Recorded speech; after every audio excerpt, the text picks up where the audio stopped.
একজন ভালো ছাত্র হতে গেলে অবশ্যই সময়ের মূল্য দিতে হবে। চাকরি বা ব্যবসায় সফল হতে গেলেও সময়ের মূল্য অতি আবশ্যক।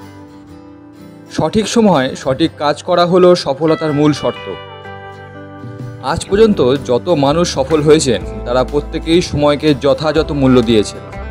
আপনি যদি সময়ের মূল্য দেন তাহলে সফলতা আপনার হাতের মুঠে থাকবেই। এখন বেশিরভাগ মানুষ অলসভাবে জীবনযাপন করে। আমরা যদি অলসতা ভেঙে কাজে সবসময় ব্যস্ত থাকি তাহলে আমাদের সফল হতে কেউ আটকাতে পারবে না। সব কাজের একটি নির্দিষ্ট সময় আছে, যেমন শৈশবকাল লেখাপড়া করার জন্য, যৌবনকাল নিজের কর্ম করার জন্য, বৃদ্ধকাল আরাম করার জন্য। একটা কথা মনে রাখবেন, যে মানুষ সময়ের মূল্য দেন তাকে ভবিষ্যতের কথা ভাবতে হয় না, কারণ ভবিষ্যৎ তার এমনিই উজ্জ্বল হয়ে ওঠে। আপনি যদি সময়ের মূল্য দিতে চান তাহলে আপনাকে কোনোভাবেই সময় অপচয় করলে চলবে না।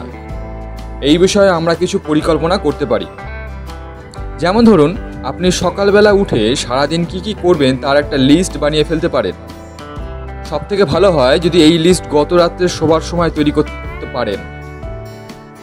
তবে শুধু লিস্ট বানালেই চলবে না, তাকে সঠিকভাবে সাজাতে হবে।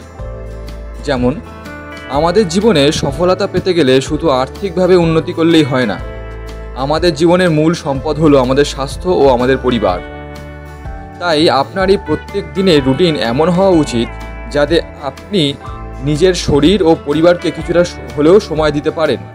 কারণ সফল ব্যক্তির আর্থিকভাবে শক্তিশালী হলেও যদি সে মানসিকভাবে শান্তি না পায় তাহলে কোনোদিনই সে সফল হতে পারে না। তাই সম্পূর্ণ একজন সফল মানুষ হতে গেলে আপনাকে সব দিক সমানভাবে ব্যালেন্স করে চলতে হবে। তার জন্য আপনাকে নিয়মিত অন্ততপক্ষে 5 মিনিট ধ্যানাভ্যাস করতে হবে, 30 মিনিট অন্ততপক্ষে শারীরিক ব্যায়াম করতে হবে। বিবেকানন্দ বলেছেন, গীতা পাঠের থেকে ফুটবল খেলা অধিক ভালো। নিয়মিত নির্দিষ্ট সময়ে খাবার অভ্যাস তৈরি করুন এবং পর্যাপ্ত পরিমাণে নিজের শরীরকে বিশ্রাম দেওয়া। এছাড়া প্রত্যেক দিন নতুন নতুন কিছু শেখার চেষ্টা করুন। নির্দিষ্ট কোনো কাজকে যতক্ষণ না পর্যন্ত সঠিকভাবে শেষ না করছেন সেই কাজটিকে চালিয়ে যেতে হবে। বিবেকানন্দ বলেছেন, প্রত্যেকটি বিষয় সম্পূর্ণ মনোযোগ সহকারে করা উচিত, অর্থাৎ ধৈর্য সহকারে কোনো একটি বিষয়ে মনোযোগ সহকারে কাজ করা। আমাদের মূল সমস্যা হলো আমরা সব সময় চলে যাওয়ার পরে তার গুরুত্ব বুঝি।